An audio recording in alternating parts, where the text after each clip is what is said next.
stadium I've ever been in. And thanks for coming on the show. Oh, great to be with you. I appreciate it. I love that lead in right there. That was very complimentary. Let's start with Kyle Pitts. So one of the things you're known for, you're probably the most ripped off coach in the SEC. People take all your schemes and you move guys around and you make multiple sets. You make it very tough to defend. When did you first notice with Kyle Pitts? Take me to the moment, coach, a practice or a game when you went, oh boy, I can put him anywhere on the field. Well, I think he came in as a freshman, and we played him mostly at wide receiver. And I had him flexed out. We had some depth at tight end. He was still growing and maturing in his strength, and we didn't have great depth at wide receiver. And all of a sudden, we put him out there as our X receiver, and he made some unbelievable plays. Was learning how to be a route runner, learning how to use his body and his leverage. And thought, okay, this guy has a chance to be special. But all of a sudden, he came back the next year. He grew into his tight end body, and then that's when it became fun, because now you have this guy that's 6'6", 240 pounds, that can play tight end. He can set the edge. They got to respect him as a tight end within the running game and just how they fit the runs, how they set the defense. But then you start moving around and you create the matchups, and he's just, he has elite wide receiver skills, but he sets the matchups that you get him on people that they don't want to have covering him. Can he block it all, Coach? That's the knock on him. Can he block it all? Absolutely. Now listen. You're not going to make a living. You're silly if you have him and you're going to say, "Hey, this guy's going to be a blocking tight end for us." But now they're going to have to try to create a matchup. Who are they going to put on him? So if all of a sudden they're going to say, "Okay, we got to have a bigger safety on him, or a bigger corner on him," and you put him into the core of the formation, well, that safety or corner now has to come fit in the core. He has to fit the run plays. Okay, so he can cover up defensive ends. He's not going to make a living knocking them off the ball. He can cover up. He can set the edge. He can set the point on the run game. But now if you try to create a matchup, now you put a corner or a nickel on him, he's going to blow those guys off the ball. Then he becomes a dominant blocker within the matchup that you've created at the point of attack. So I got to be honest, Kyle Trask, when I first watched him, I thought he was a bit of a plotter. He's talented, but not much of a mover. And I thought to myself, he feels a little bit like a statue. Then I watched his pro day. It looked like he lost weight. He was a little more cut up. And it did look like... It did. I was like, it looked like he changed his body a little. Here's my question. Does he have an NFL arm to you? Absolutely. I think here's where you miss in his athleticism. He did. I looked at him at pro day. I'm like, boy, he was out in California working out. He must have got on one of those diets out there in California, right? He all slimmed up. But I think his athleticism, if you watch his small area athleticism, his ability to slide and move within the pocket, and when you're 6'5", 240 pounds, and your ability to slide and move in the pocket, he's athletic enough to create, to extend. He's not going to beat you as a dynamic scrambler or a huge extender of plays. He's going to extend plays in a short frame moving around the pocket, but he can see over everybody. He has great anticipation. He has great accuracy within his throws. So, like anything, and I heard you say this in a great compliment of coaches, but if you watch coaches, great coaches, they're going to put their guys in position to do what they do well. Okay. Tom Brady's never going to be mistaken, for, this dynamic athletic runner. But he's played for two great head coaches that have always put him in a position to do what he does well. Peyton Manning, great success when you put him in a position to do what he does well. Now, on the flip side of it, you can go to a Lamar Jackson, but they put him, the coaches put him in a position to do what he does well. So if you take Kyle and say, hey, listen, we're going to have a guy that's going to be really smart, really prepared, extremely accurate with the ball. He's going to be able to slide, extend in short areas, sliding around the pocket, finding throwing windows. He's going to be really successful. And I think that is the key, and that's the key to the coach, to put him in the position to do that. I remember watching Dak Prescott, and I said when he came out of college, I said he reminds me of Tebow, but with a better arm. He has an NFL arm, whereas Tim was and they both have a lot of intangibles I liked. I don't think either one throw the ball like, Aaron Rodgers. Are you a little surprised? Because one of the things that jumps out to me with Dak is the intangibles. He had a moment years ago, Coach, and my audience made fun of me for this, but he had a moment years ago when he was on the sideline and he was just walking up the sideline and he walked by a garbage can and he threw a cup into it. He had a sip, and it didn't go into the garbage can.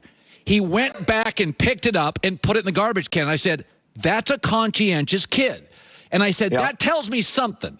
And everybody in my audience says, you're an idiot. That doesn't mean anything.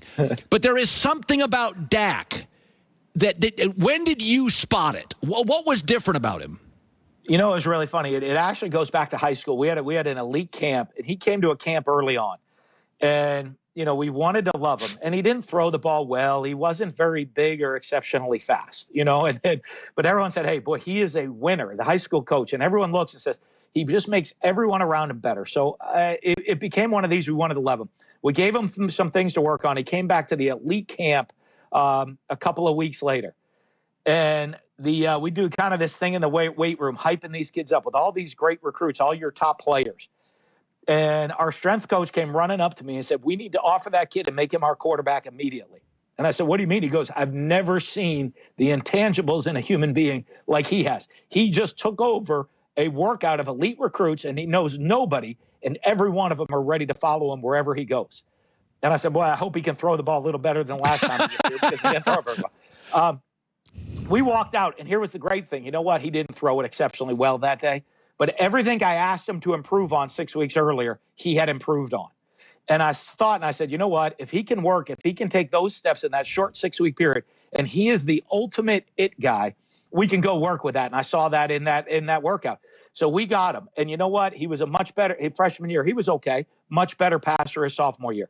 Came back much better, much better player his junior year. He came back his senior year.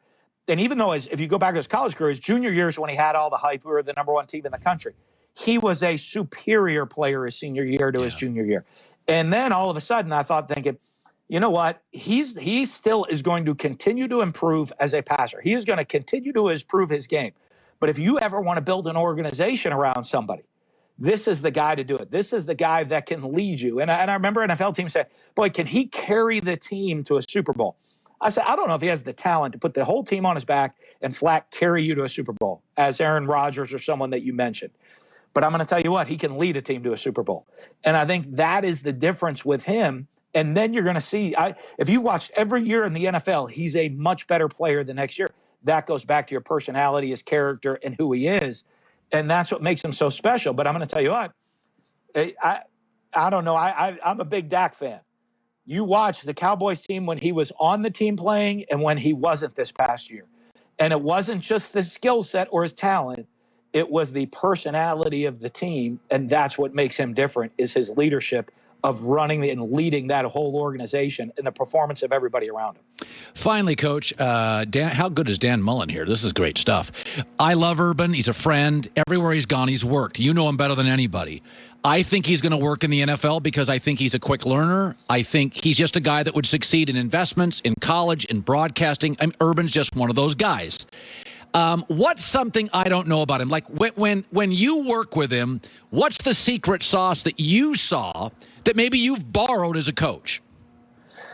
Well, I think this. I think, one, he's learned to adapt to his situation. You know, and if you look at his coaching career, to be successful at Bowling Green, Utah, Florida, Ohio State, very, very different schools, very different organizations, different leagues, different style of player, different recruiting, different everything, and had great success at each of those. His ability to adapt to the players he has, his ability to motivate the players he has, and his ability to learn. And one thing I think that people maybe haven't talked about is look at the staff that he's put together. He didn't go call, hey, I want to go back and get my staff from Florida or Ohio State and bring them in here to the Jaguars. Okay. His offensive staff, you know, in bringing in Bevel and Schottenheimer, you know, I mean, guys with pro experience, defensive staff. So he has this fine mix of guys that, even though he hasn't been in the NFL a lot, he has some veteran NFL coaches on his staff. And I think his ability to just lead and run and organize and be a CEO of an organization, he does that as well as anybody, of motivating not just the players, but motivating the coaches, holding everybody accountable, and getting everybody on the same page to become their best, is what he's done to be really successful in the coaching profession. What a pleasure to have you. By the way, I looked at your schedule this morning. You get Bama and Georgia at home, so that's not bad. I mean, you got to reload a little bit on offense. You don't have Kyle Pitts or Trask, but I'd rather... Well, hey, as you said, the Swamp's a lot. We get to play Georgia and Jacksonville, so that's kind of a 50-50. Yeah. But I will say this. If that Swamp you see in the picture behind me, if hopefully we get back to a little bit of normalcy, if we can pack that Swamp on when Alabama rolls in. It'll be one of the loudest stadiums in the country next season. Yeah, I've said this before. The two loudest stadiums I've been in, the Swamp and Autzen Stadium in Oregon, before they rebuilt it and it was built into the ground. You can't hear yourself think. 5 feet from my producer in Florida, I couldn't hear him. 5 feet, me to hear, could not hear him. Dan, it's great meeting you. Thank you so much. Great to be with you. Have a great day. Go Gators. All right, Dan Mullen, coach of Florida. How good was